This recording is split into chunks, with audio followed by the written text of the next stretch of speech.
Hey, we're Cynic, and you're getting your fix of metal injection.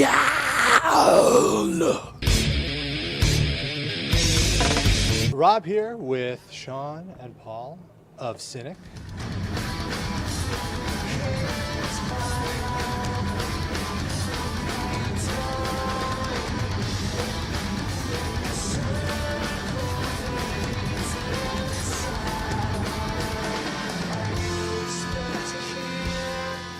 You guys just played an amazing acoustic show, and it's done to promote your new album, Carbon-Based Anatomy.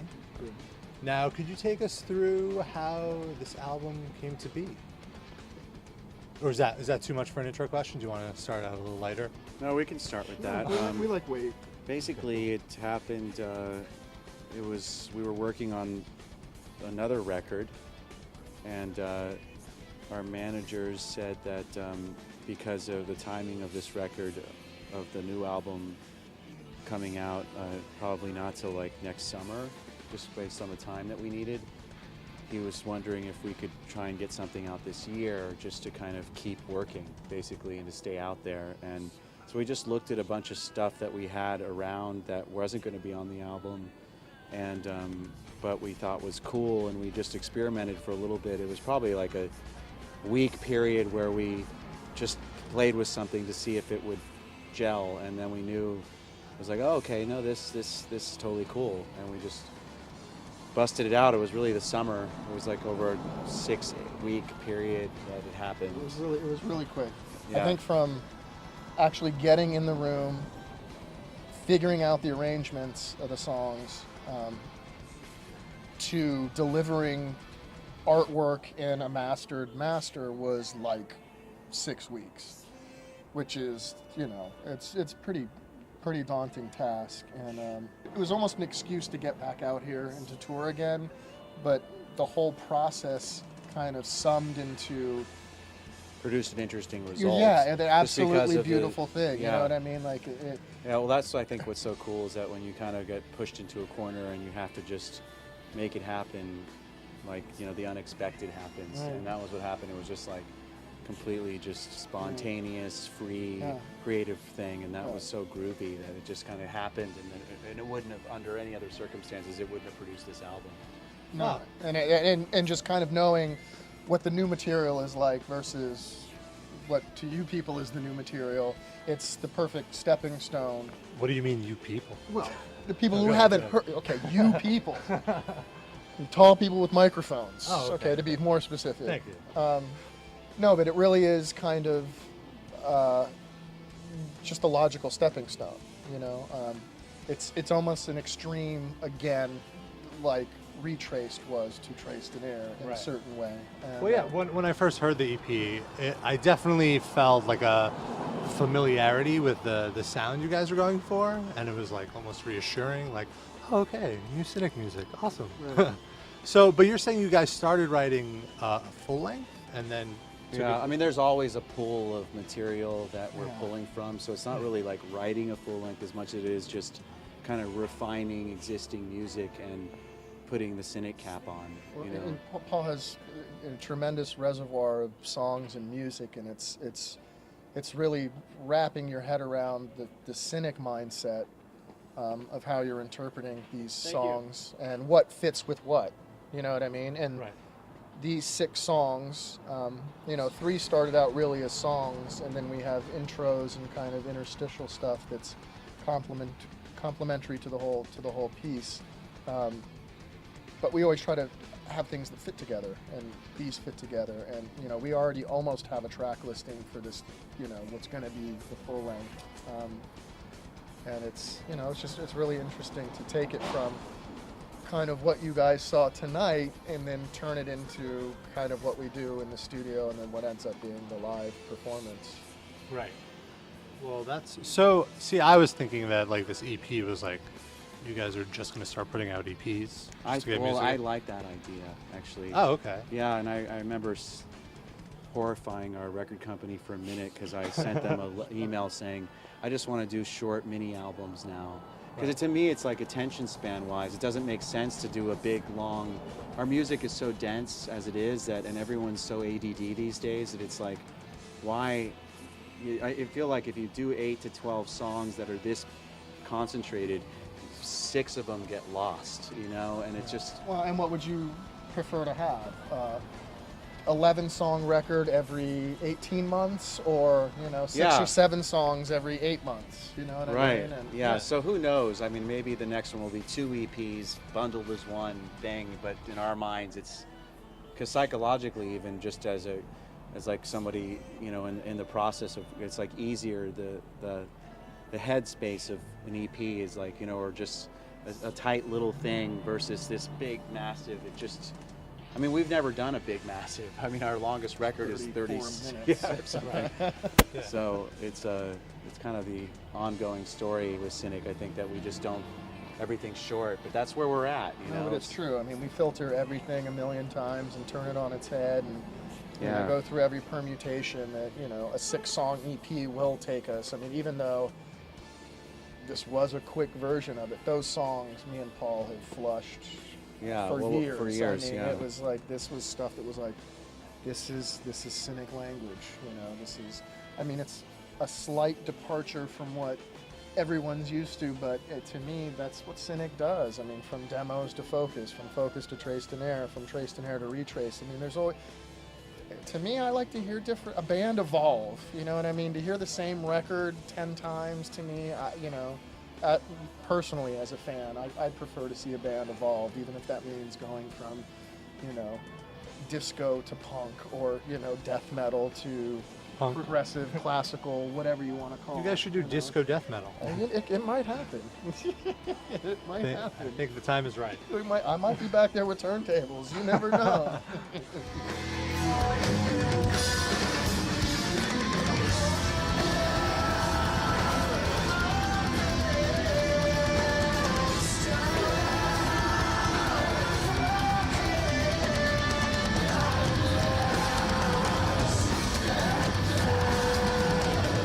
This is fascinating that you guys did this whole thing in like 6 weeks, because I read some things online where you mentioned that there's like a whole concept behind the EP as well. There's a whole story to it. Mm-hmm. So like, how did you guys come up with that whole thing in such a quick amount of time?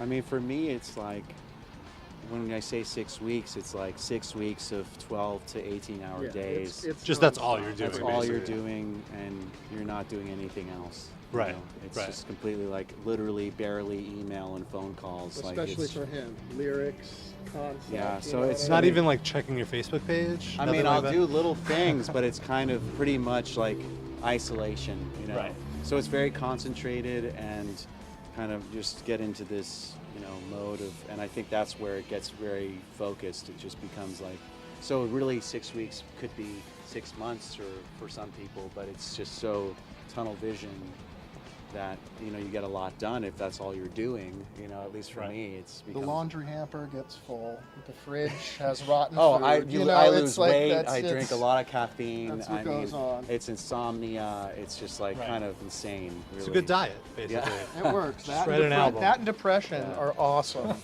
So you guys have some new touring members in the band. How did you guys pick Brandon and Max? How did they come to your attention? Pretty sure Max was in email contact with Paul as soon as kind of the word got out. Brandon was actually, we toured with them with the Faceless and Meshuggah on the Sugar Tour, so we knew him. And, part of the reason that the Robin and Timon thing didn't work out is the distance. And, having Brandon in our backyard and knowing the player he was and knowing that he wasn't in the Faceless. I mean, he actually sent us an email as well. It was just like kind of a no-brainer, The Max thing was just like, okay, you see him on YouTube playing City Nights from Alan Holdsworth perfectly.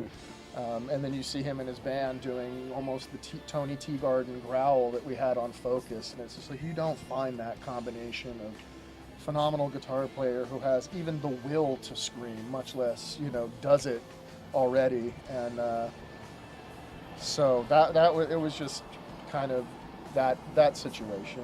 And Paul and Max had been emailing and then video chatting and then sending videos, and it was obvious that he was the right guy. And He has family in LA too, so it worked out. Was there a hazing process? Did he have to like? this is it. Go Right now, through. it starts tonight, pretty much. Oh, Yeah. I mean, he's pretty much a tour dog. He's been all over, but Max is, he's going to have some new experiences over the next couple of months. Just gonna get you guys some cups of coffee. Yeah, we don't do that. But we might dock you, pay if you don't bring coffee. half step off. You know what I mean? No. Also, could we talk about your live setup? One thing I noticed when I saw you guys last year was that there are no amps on stage, which is a unique way of going about playing. What exactly is the? Well, there's virtual amps. Whoa. No, we're using this company called Fractal Audio. It's like basically a kind of amp simulator thing, and they're a really amazing company, great gear. And we have impulses of cabinets, so basically it is like a real cabinet. It does Just the algorithm, Yeah. the logarithmic a computer program for basically synthesizing what this cabinet would sound, this cabinet would sound. on Yeah, top of I don't know. all I the think we got effects and- used to. I mean, we grew up obviously with amps and really loud rehearsal rooms, and over the years we started to realize that we needed to protect our ears, because you get into that situation and it takes its toll over time. And a lot of our friends we've seen suffer greatly from just loud monitors, speakers behind them, and years of touring. So we just got into this in-ear thing, and I think for our music too, it lends itself because you can really hear everybody. It's like being in the studio, so you can be more precise, with how everything feels and listening. And I mean, there's a learning curve because it can feel sterile too, where you have to feel the room also. So, but once you get around that, it's actually amazing, and it's hard to go back, because it's so. Well, the loudness, Yeah. then the detail. The thing you hate at first is the detail, because you get off the stage and you go, that was the worst show we've ever played. In your head, you're hearing that detail, and then when you get back to a monitor situation or where you don't have that, you're just like, oh my God, I Yeah. missed that, just that being able to hear everything. Right. That's cool. Would you say you guys are like gear nerds? Like you're always trying to keep up with the newest things, or how do you learn about? I'm gonna go out on a limb and say we kind of barely hang on. I mean, we definitely know our gear, but the learning curve for how much stuff is coming out, the volume and what things can do. I mean, it's almost overwhelming because you can spend months learning a piece of gear just to find out that there's something else now that came out that has a completely different system. And but we all have computers and home studios. I mean, we're and tech geeks. We've been into MIDI and synthing. but it is overwhelming because there's so much stuff out there. Right. From our generation, it was, physical hardware, and now 90% of it is either computer based or your unit has the capacity to run the world. You know what I mean? Yeah. Oh, I know. You know. I just don't do it because I'm a nice guy. You resist. Yeah. Resist the urge. Morals and whatever. Well, the last question, there's been a lot of talk about hallucinogens lately because Steve Jobs died, and he wrote about how LSD was like one of the greatest experiences of his life. And I heard a thing or two about how you guys like hallucinogens or mind-altering experiences. Alternate realities, sure.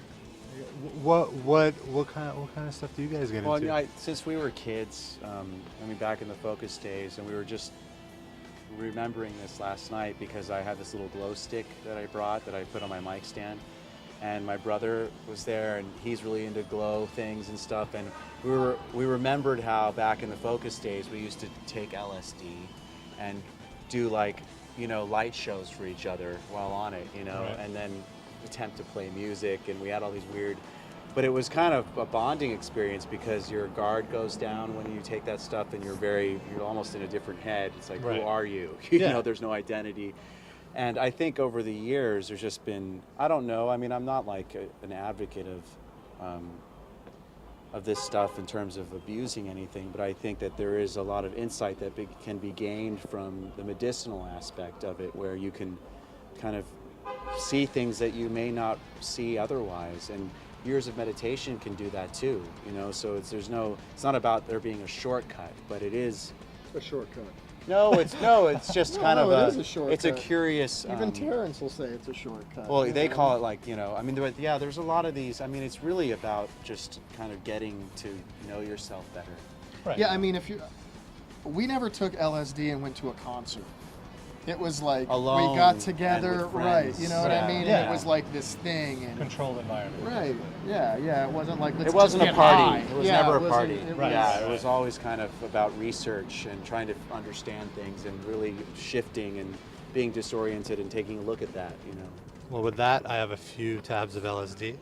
So we're going to take that right now. We're going to have to cut off the interview because this is a very intimate thing. We have to discover ourselves. We have to experience ego loss. So we're going to let you guys go. Make sure to pick up the new Cynic EP, Carbon-Based Anatomy. It's out. What is out? Like November 15th? 11. Well, I think at 15th in the States, but it's 11. Oh, Okay, so you people in Europe finally get a bone. Get it on the 11th. 15th in the States. Check them out. Cynic.